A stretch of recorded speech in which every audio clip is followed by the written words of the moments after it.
الفيديو ده ان شاء الله هنتكلم مع بعض عن ازاي ترتب اسبوع العيد الاجازه ما بين الفيزياء او حتى لو انت علم رياضه ازاي تستفيد منه كمراجعه فروع الرياضه فيما بعد.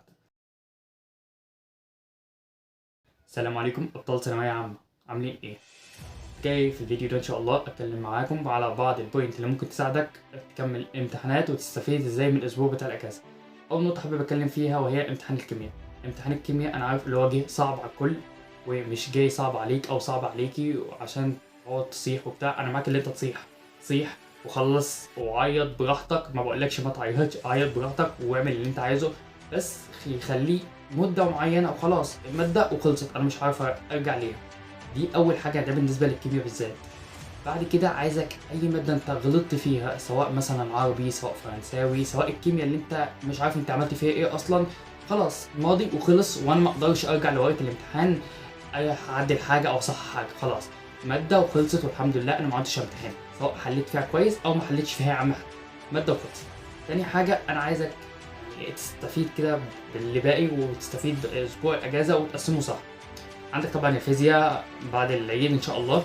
عايزك مثلا بالنسبه لبتوع علم الرياضه، علم الرياضه هيتقسم للفيزياء وكمان هتاخد معاه ماده للرياضه، عشان مهما كان انت عندك يوم ونص بعد الامتحان في كل فرع، فالوقت ده غير كافي اصلا اللي هو انت تراجع فيه اصلا الرياضه.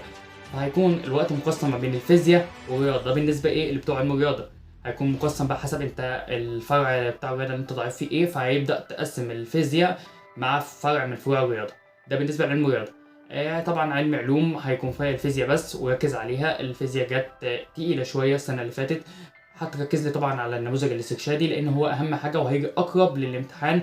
زي ما حصل في سنة 2021 كان جاي أسئلة أقرب للنموذج اللي هو نزله، فالدنيا كانت كويسة نوعا ما وامتحان كان بسيط. يعني بعض التركات هتلاقي امتحان ما بيخلوش أكيد من بعض التركات. دي بالنسبة للفيزياء أو التقسيمة بقى أنت والمدرس بتاعك. انا ما اقدرش اتكلم فيها بصراحه لان في ناس واقعه في فصول وناس كويسه في فصول تانية، فالتقسيمه دي هتكون تبعك انت. بالنسبه بقى للادبي عندهم تاريخ طبعا ماده تقيله جدا جدا جدا، وربنا يوفقكم ان شاء الله كده وتيجي سهله زي ما سمعت يعني اللي هي جت في الجغرافيا سهله.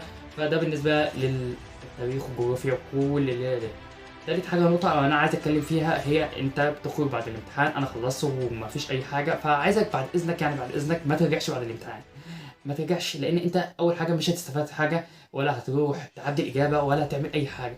ما هذا بس اللي انت بتضايق نفسك وبتعصب نفسك على الفاضي وما بتقعد بقى تفكر إيه طب يا ريتني كنت عملتها كذا، طب يا ريتني كنت عملتها لا بلاش منه خالص.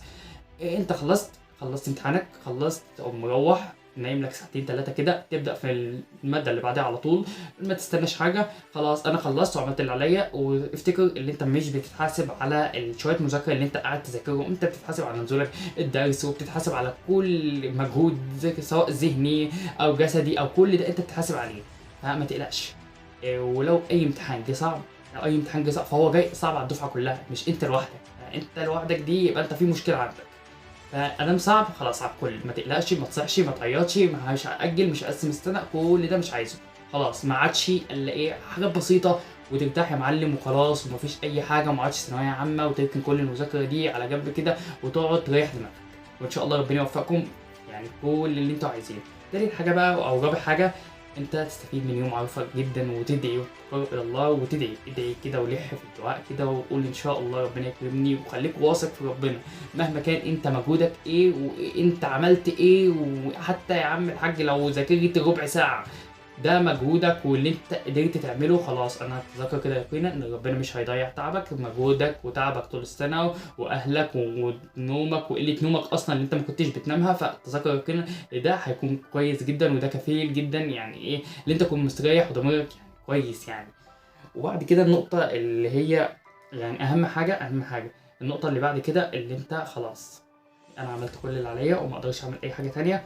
تستفيد بقى ايه باللي انت قلته ده كله وتركز وما تشتتش نفسك، ما تشتتش نفسك في كتب كتير المراجعه اللي المدرس عاملها لك بس.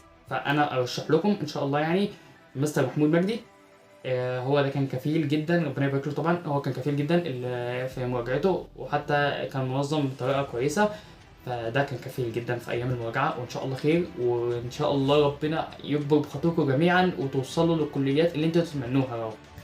في نهايه الفيديو ده ربنا يكرمكم ويوفقكم. سلام عليكم.